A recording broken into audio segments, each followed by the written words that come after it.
जय हिंद। आज मैं फिर से जीके जीएस का क्वेश्चन लाए स्टूडियो में। आप किसी भी गवर्नमेंट एग्जाम की तैयारी करते हैं तो वीडियो आप लोग देख सकते हैं। चलते हैं यहाँ से क्वेश्चन की ओर। फर्स्ट क्वेश्चन देखिए, यहाँ पे पूछ रहा है कि निम्नलिखित में से किस वर्ष में भारत रत्न पुरस्कार की शुरुआत हुई थी। तो राइट ऑप्शन हो जाएगा, भारत रत्न जो पुरस्कार की शुरुआत हुआ था 1954 में हुआ था। ऑप्शन एक करेक्ट होगा 1954। नेक्स्ट क्वेश्चन देखिएगा, यहाँ पे सेकंड नंबर पूछ रहा है। सेकंड क्वेश्चन है कि निम्नलिखित में से कौन सा तत्व पृथ्वी की आंतरिक संरचना का मुख्य हिस्सा है।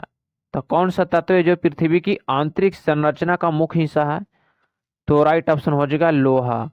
लोहा तत्व है जो है पृथ्वी की आंतरिक संरचना का मुख्य हिस्सा है। और एग्जाम में यहाँ से और भी क्वेश्चन पूछ लेता है कि पृथ्वी के क्रस्ट में कौन सा तत्व सबसे अधिक मात्रा में पाया जाता है। तो याद रखना, अगर क्रस्ट बोलेगा तो ऑक्सीजन हो जाएगा यहाँ पे। ये दोनों बात याद रखना। तो ऑप्शन सी करेक्ट होगा दूसरा का। नेक्स्ट क्वेश्चन फिर यहाँ से देखिएगा, पूछ रहा है तीसरा नंबर क्वेश्चन। तीसरा नंबर क्वेश्चन है कि भारत में हरित क्रांति का प्रवर्तक कौन माना जाता है। तो राइट ऑप्शन हो जाएगा, भारत में हरित क्रांति का जो प्रवर्तक है एम एस स्वामीनाथन है। ऑप्शन एक करेक्ट होगा एम एस स्वामीनाथन। नेक्स्ट है फिर चौथा नंबर क्वेश्चन यहाँ पे। फोर नंबर क्वेश्चन है कि भारतीय रेलवे की पहली महिला चालक कौन है। तो भारतीय रेलवे की पहली महिला चालक जो है शांति देवी है। ऑप्शन बी करेक्ट होगा शांति देवी। नेक्स्ट क्वेश्चन देखिएगा यहाँ पे। 5 नंबर क्वेश्चन पूछ रहा है कि वर्ष 1991 में भारत में आर्थिक सुधारों की शुरुआत किसके द्वारा की गई थी। तो याद रखना, पीवी नरसिंह राव के द्वारा भारत में 1991 में आर्थिक सुधारों को शुरुआत करने की प्रयास पीवी नरसिंह राव के द्वारा किया गया था 1991 में। नेक्स्ट क्वेश्चन देखिएगा, पूछ रहा है छठा नंबर क्वेश्चन कि भारत में प्रथम रेलवे लाइन किस गवर्नर जनरल के समय बिछाई गई थी। तो भारत में प्रथम रेलवे लाइन किस गवर्नर जनरल के समय बिछाई गई थी। तो याद रखना, लॉर्ड डलहौजी के शासनकाल में भारत में प्रथम रेलवे लाइन बिछाई गई थी। कब बिछाई गई थी। तो ये याद रखना कि भारत में पहली रेलवे ट्रेन 1853 में मुंबई से थाने के बीच में चली थी, लॉर्ड डलहौजी के शासनकाल में ही। और कितनी किलोमीटर चली थी। तो 34 किलोमीटर चली थी, ये भी याद रखना। नेक्स्ट क्वेश्चन फिर देखिएगा, यहाँ से पूछ रहा है 7वां नंबर क्वेश्चन कि सौर मंडल का सर्वाधिक गर्म ग्रह कौन है। तो सौर मंडल का सर्वाधिक गर्म ग्रह जो है शुक्र है, याद रखना। ऑप्शन सी करेक्ट होगा। और पृथ्वी जैसा संघन वायुमंडल शुक्र ग्रह पर ही है, जो पृथ्वी का जुड़वा ग्रह कहा जाता है। और इसे सांझ या भोर का तारा भी कहा जाता है, याद रखना। और चमकीला ग्रह भी कहा जाता है शुक्र को। नेक्स्ट क्वेश्चन देखिएगा, पूछ रहा है यहाँ पे 8वां नंबर क्वेश्चन। सत्य में जयते का आदर्श वाक्य किस भारतीय संस्कृत तत्व से लिया गया है। तो याद रखना, मुंडको उपनिषद से लिया गया है। और उपनिषद की संख्या कितनी है, 108 है, याद रखना। उपनिषदों की संख्या कितनी है, 108 है। और वेदों की संख्या कितनी है। तो याद रखना 4 है, याद रखना ये भी। और पुराणों की संख्या कितनी है। तो याद रखना पुराणों की संख्या 18 है। ये सब बातें याद रखने वाली चीजें हैं जो आप लोग एग्जाम में पूछे जाते हैं हमेशा। नेक्स्ट क्वेश्चन फिर देखिएगा, पूछ रहा है यहाँ पे 9 नंबर क्वेश्चन कि भारत में कृषि ऋण माफी योजना कब शुरू की गई थी। तो याद रखना, वर्ष 2008 में भारत में कृषि ऋण माफी योजना शुरू की गई थी। ऑप्शन बी करेक्ट होगा 2008 में। नेक्स्ट क्वेश्चन फिर 10वां नंबर क्वेश्चन देखिएगा, पूछ रहा है 10वां नंबर क्वेश्चन कि निम्नलिखित में से कौन दांतों और हड्डियों में पाए जाने वाला तत्व है। तो दांतों और हड्डियों में पाए जाने वाला तत्व कौन सी है। तो याद रखना कैल्शियम तत्व है। ऑप्शन सी करेक्ट होगा कैल्शियम। नेक्स्ट क्वेश्चन फिर देखिएगा, पूछ रहा है यहाँ पे 11 नंबर क्वेश्चन है। 11 नंबर यहाँ से क्वेश्चन पूछ रहा है कि भारत की सबसे लंबी अंतर्राष्ट्रीय निम्नलिखित में से सीमा किस देश के साथ है। तो भारत की सबसे लंबी अंतर्राष्ट्रीय सीमा निम्नलिखित में किस देश के साथ साझा करती है। तो याद रखना बांग्लादेश के साथ साझा करती है। ऑप्शन ए करेक्ट होगा बांग्लादेश, याद रखना एग्जाम में पूछा जाता है। और बांग्लादेश के 3 साइडों से घिरा राज्य कौन सा है। तो याद रखना बांग्लादेश के 3 साइडों से घिरा राज्य त्रिपुरा है, ये भी याद रखना। एग्जाम में पूछा जाता है क्वेश्चन, बांग्लादेश के 3 साइडों से घिरा राज्य त्रिपुरा। नेक्स्ट क्वेश्चन देखिएगा 12 नंबर पूछ रहा है कि जनसंख्या में प्रति 1000 पुरुषों पर महिलाओं की संख्या को क्या कहा जाता है। तो जनसंख्या में प्रति 1000 पुरुषों पर महिलाओं की संख्या को क्या कहा जाता है। तो याद रखना लिंग अनुपात कहा जाता है। और 2011 के जनगणना के अनुसार किस राज्य का लिंग अनुपात सर्वाधिक था। तो याद रखना केरल राज्य का लिंग अनुपात सर्वाधिक था। और भारत में पहली बार जनगणना कब हुआ था। तो 1872 में लॉर्ड मेयो के कार्यकाल में हुआ था, याद रखना। और स्वतंत्र भारत की पहली जनगणना कब हुआ था। तो आप लोग कमेंट में बताइएगा इसका। अब भारत में नियमित जनगणना 1881 में लॉर्ड रिपन के सारे कार्यकाल में हुआ था। तो यहाँ से चलते हैं नेक्स्ट क्वेश्चन की ओर। फिर यहाँ से 13 नंबर क्वेश्चन देखिएगा पूछ रहा है कि भारत का सबसे बड़ा केंद्र शासित प्रदेश कौन सा है। तो भारत का सबसे बड़ा केंद्र शासित प्रदेश लद्दाख है, याद रखना। जी, जहाँ लद्दाख में हेमिस नेशनल पार्क है, याद रखना। हेमिस नेशनल पार्क या हेमिस गोम्पा मेला लगता है, यहीं पे स्थित है लद्दाख में, जो भारत का सबसे बड़ा केंद्र शासित प्रदेश है। नेक्स्ट क्वेश्चन देखिएगा 14 नंबर पूछ रहा है यहाँ पे कि भारत की सबसे लंबी तटरेखा वाला राज्य कौन सा है। तो भारत का सबसे लंबी तटरेखा वाला राज्य गुजरात है, जो 1214 किलोमीटर की तटरेखा लंबाई है। इसकी तटरेखा की लंबाई 1214 किलोमीटर है। और सबसे छोटा किस राज्य की है। तो याद रखना सबसे छोटा गोवा राज्य की है, याद रखना। समुद्र तट से सबसे छोटी तटरेखा वाला राज्य गोवा और सबसे लंबा गुजरात है। और भारत की समुद्री तट से तटरेखा वाला कितने राज्य से लगे होते हैं। तो याद रखना भारत की राज्य समुद्री तटरेखा से 9 राज्य लगे हैं। और कितने केंद्र शासित प्रदेश लगे हैं। तो 4 केंद्र शासित प्रदेश और 4 राज्य लगे हैं। ये बात दोनों याद रखना समुद्र तट के रेखा से। नेक्स्ट क्वेश्चन फिर यहाँ से देखिएगा पूछ रहा है 15 नंबर क्वेश्चन की गंगा नदी का उद्गम स्थल कहाँ है। तो गंगा नदी का उद्गम स्थल कहाँ से है। तो याद रखना गंगोत्री के मुख से है, याद रखना गंगोत्री के मुख से गंगा नदी का उद्गम स्थल है, ये बात याद रखना। जो भारत का राष्ट्रीय नदी है गंगा। 16 नंबर क्वेश्चन पूछ रहा है यहाँ पे देखिएगा कि भारत का सबसे ठंडा स्थान कौन सा है। तो भारत का सबसे ठंडा स्थान कौन सा है। तो याद रखना द्रास जो है भारत का सबसे ठंडा स्थान है। और भारत के किस राज्य को गर्म स्थान कहा जाता है। तो ये भी कमेंट में बताइएगा। तो भारत का सबसे ठंडा स्थान द्रास है और सबसे गर्म स्थान कौन सा है बताइएगा। 17 नंबर क्वेश्चन देखिएगा पूछ रहा है कि भारत में सबसे अधिक वर्षा वाला स्थान कौन सा है। तो भारत में सबसे अधिक वर्षा वाला स्थान मानसिंह राम के मेघालय है, याद रखना। मानसिंह राम के मेघालय में भारत में सबसे अधिक वर्षा वाला स्थान है, या विश्व में बोले तो मानसिंह राम का मेघालय हो जाएगा, ऑप्शन बी करेक्ट होगा। अब भारत के किस राज्य में सबसे पहले मानसून आती है।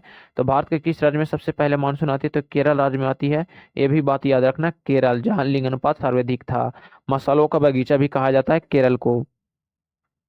केरल की राजधानी तिरुअनंतपुरम है, ये भी बात याद रखना। 18 नंबर पूछ रहा है कि कोणार्क सूर्य मंदिर किस राज्य में स्थित है। तो कोणार्क का सूर्य मंदिर भारत के उड़ीसा राज्य में स्थित है, याद रखना। और कोणार्क का सूर्य मंदिर का निर्माण किसने करवाया था। तो याद रखना नरसिंह देव प्रथम ने करवाया था। किसने। तो नरसिंह देव प्रथम ने इस मंदिर का निर्माण करवाए थे, बात याद रखना। और उड़ीसा में याद रखना रथ यात्रा भी है, स्थित है कहाँ पे। तो उड़ीसा में ही स्थित है रथ यात्रा। और उड़ीसा की प्रमुख त्योहारों की बात करें तो याद रखना नव कलेवर त्यौहार, याद रखना नव कलेवर त्यौहार। और याद रखना नू अखाई त्यौहार, ये भी याद रखना नू अखाई त्यौहार उड़ीसा में ही मनाया जाता है। और भी याद रखना रथ यात्रा भी उड़ीसा में ही मनाया जाता है, ये भी याद रखना। ये सब बातें याद रखना नव कलेवर त्यौहार, नुआखाई त्यौहार, रथ यात्रा और धनु यात्रा, बाल यात्रा। धनु यात्रा भी याद रखना धनु यात्रा भी उड़ीसा में ही मनाया जाता है। धनु यात्रा और बाल यात्रा ये सब उड़ीसा का प्रमुख त्योहार है। और नेक्स्ट क्वेश्चन फिर देखिएगा पूछ रहा है यहाँ पे 19 नंबर क्वेश्चन कि भारत का सबसे बड़ा पठार कौन सा। तो भारत का सबसे बड़ा पठार जो है ढक्कन का पठार है, याद रखना। कौन सा। तो ढक्कन का पठार है। और ढक्कन का पठार जो है ब्लैक सोइल से घिरा मतलब ढका हुआ है, ब्लैक सोइल से ढका हुआ है, याद रखना। सोइल का मतलब मिट्टी होता है, मतलब कहने का मतलब ब्लैक सोइल की काली मिट्टी से ढक्कन का पठार ढका हुआ है जो। और ये भारत में सर्वाधिक क्षेत्रफल है। किस मिट्टी का भारत में सर्वाधिक क्षेत्रफल है। तो याद रखना जलोढ़ मिट्टी का। ये भी बात याद रखना। तो भारत का जो सबसे बड़ा पठार है ढक्कन का पठार और जलोढ़ मिट्टी भारत में सबसे बड़ा विस्तार है। उत्तरी मैदानों में जलोढ़ मिट्टी सर्वाधिक मात्रा में पाया जाता है। जलोढ़ मिट्टी 2 प्रकार की होती है, याद रखना। बांगर और खादर होता है, याद रखना बांगाराव खादर होता है। अगर मैं बताना चाहूँ कि मैं डिटेल में भी पढ़ा सकता हूँ, लेकिन आप लोग वीडियो ही नहीं देखते तो मैं डिटेल में पढ़ाना ही नहीं चाहता हूँ, इसीलिए। और भी बता दूं ब्लैक सोयल के बारे में, थोड़ा भी डिटेल्स इसमें चलते हैं। ब्लैक सोयल के मतलब यहाँ पे बताता हूँ ब्लैक सोयल के बारे में, काली मिट्टी के बारे में यहाँ से बताता हूँ। काली मिट्टी का दूसरा नाम याद रखना रेगड़ मिट्टी है, दूसरा नाम रेगड़ मिट्टी याद रखना। और जलोढ़ मिट्टी का दूसरा नाम दियार मिट्टी है, याद रखना ऐसा, दियार मिट्टी। उसके बाद यहाँ से और भी बताऊंगा, लेकिन आप लोग चलते हैं यहाँ से नेक्स्ट क्वेश्चन की ओर। 20 नंबर क्वेश्चन देखिएगा कि भारत की सबसे लंबी सहायक नदी कौन सी है। तो भारत की सबसे लंबी सहायक नदी यमुना नदी है, ऑप्शन ए करेक्ट होगा, यमुना नदी। नेक्स्ट क्वेश्चन फिर देखिएगा, यहाँ से पूछ रहा है 21 नंबर क्वेश्चन कि भारत का सबसे बड़ा राष्ट्रीय उद्यान कौन सा है। तो याद रखना भारत का सबसे बड़ा राष्ट्रीय उद्यान कौन सा है। तो देखिएगा यहाँ पे ऑप्शन देखते हैं कि भारत का सबसे बड़ा राष्ट्रीय उद्यान कौन सा है। तो याद रखना भारत का सबसे बड़ा राष्ट्रीय उद्यान जो है हेमिस नेशनल पार्क लद्दाख के लेह जिले में स्थित है, याद रखना ऑप्शन सी करेक्ट होगा, भारत का सबसे बड़ा राष्ट्रीय उद्यान। और यहाँ से पूछा जाता है कि भारत का सबसे बड़ा गार्डन, भारत का सबसे बड़ा गार्डन, एशिया का सबसे बड़ा गार्डन किस देश में, किस राज्य में या किस देश में स्थित है। तो याद रखना तो भारत के केंद्र शासित प्रदेश जम्मू कश्मीर राज्य में स्थित है, याद रखना एशिया का सबसे बड़ा गार्डन ट्यूपी, याद रखना कौन गार्डन कौन सा है, तो ट्यूलिप गार्डन है, ये भी बात याद रखना। नेक्स्ट क्वेश्चन देखिएगा, पूछ रहे हैं यहाँ पे 22 नंबर कि भारत का दूसरा सबसे ऊंचा जल प्राप्त कौन सा है। तो भारत का सबसे दूसरा जल प्राप्त कौन सा है। तो याद रखना जोग जल प्राप्त है, भारत का दूसरा सबसे ऊंचा जल प्राप्त जोग जल प्राप्त, ऑप्शन ए करेक्ट होगा। नेक्स्ट क्वेश्चन फिर यहाँ से चलते हैं, देखिएगा पूछ रहा है 23 नंबर क्वेश्चन कि भारत में बैंकों के लिए नगद आरक्षित अनुपात CRR की दर कौन निर्धारित करता है। तो भारत में बैंकों के लिए नगद आरक्षित अनुपात CRR दर कौन निर्धारित करता है। तो याद रखना भारतीय रिजर्व बैंक निर्धारित करता है। और जो भारतीय रिजर्व बैंक की स्थापना होता है 1 अप्रैल, याद रखना 1 अप्रैल 1935 की स्थापना होता है। और इसका राष्ट्रीयकरण जो किया गया था रिजर्व बैंक ऑफ इंडिया को 1949 में किया गया था, लेकिन 14 बैंकों का राष्ट्रीयकरण 1969 में हुआ था। ये बात याद रखना, कंफ्यूज नहीं होना, एग्जाम में पूछा जाता है यहाँ से क्वेश्चन। नेक्स्ट क्वेश्चन देखिएगा, पूछ रहा है यहाँ पे कि भारतीय संविधान का अनुच्छेद 368 किससे संबंधित है। तो याद रखना संविधान संशोधन से संबंधित है भारतीय संविधान का अनुच्छेद 368। नेक्स्ट क्वेश्चन फिर पूछ रहा है, देखिएगा 25 नंबर कि मनुष्य की खोपड़ी में हड्डियों की संख्या कितनी है। तो मनुष्य की खोपड़ी में हड्डियों की संख्या 22 है, ऑप्शन एक करेक्ट होगा। नेक्स्ट क्वेश्चन देखिएगा, पूछ रहा है 26 नंबर गंगोत्री ग्लेशियर भारत के किस राज्य में स्थित है। तो गंगोत्री का ग्लेशियर भारत के उत्तराखंड राज्य में स्थित है, ऑप्शन एक करेक्ट होगा, उत्तराखंड राज्य में। उत्तराखंड की राजधानी देहरादून है, यह भी याद रखना। नेक्स्ट क्वेश्चन देखिएगा, पूछ रहा है 27 नंबर यहाँ पे कि निम्नलिखित में कौन सा कर केवल राज्य सरकार द्वारा लगाया जाता है। तो कौन सा कर जो है राज्य सरकार द्वारा लगाया जाता है। तो याद रखना मनोरंजन कर जो है भारत सरकार द्वारा नहीं, यह केवल राज्य सरकार द्वारा लगाया जाता है, ऑप्शन डी करेक्ट होगा। नेक्स्ट क्वेश्चन देखिएगा, पूछ रहे हैं यहाँ पे 28 नंबर कि प्रच्छन्न बेरोजगारी को और किस नाम से जाना जाता है। तो प्रच्छन्न बेरोजगारी को अदृश्य बेरोजगारी के नाम से भी जाना जाता है, ऑप्शन डी करेक्ट होगा, अदृश्य बेरोजगारी। और यहाँ से नेक्स्ट क्वेश्चन देखिएगा 29 नंबर पूछ रहा है कि निम्नलिखित में से कौन सा अनुच्छेद नागालैंड नगाओं की सांस्कृतिक और धार्मिक प्रथाओं की रक्षा से संबंधित है। तो कौन सा अनुच्छेद जो है नागालैंड के नगाओं की संस्कृति और धार्मिक प्रथाओं से संबंधित है। तो अनुच्छेद 371 की, याद रखना अनुच्छेद 371 के ये जो है नागालैंड में नागरिक संस्कृति और धार्मिक प्रथाओं की रक्षा से संबंधित है, अनुच्छेद 371 के, ऑप्शन एक करेक्ट होगा। देखिएगा 30 नंबर पूछ रहा है कि भारतीय रिजर्व बैंक के संदर्भ में बेसल मानदंड किससे संबंधित है। तो भारतीय रिजर्व बैंक के संदर्भ में बेसल का मानदंड किससे संबंधित है। तो याद रखना बैंकिंग क्षेत्र में पूंजी की पर्याप्तता से संबंधित है, ऑप्शन बी करेक्ट होगा, बैंकिंग क्षेत्र में पूंजी की पर्याप्तता से। देखिएगा 21 नंबर पूछ रहा है कि निम्नलिखित में से गुप्त वंश का कौन सा शासक अपने दरबार को नवरत्नों के लिए जाना जाता है। तो गुप्त वंश का कौन सा शासक अपने दरबार में नवरत्नों के लिए जाना जाता है। तो चंद्रगुप्त द्वितीय जाना जाता है, ऑप्शन सी करेक्ट होगा, चंद्रगुप्त द्वितीय जो है दरबार में नवरत्नों के लिए जाना जाता है।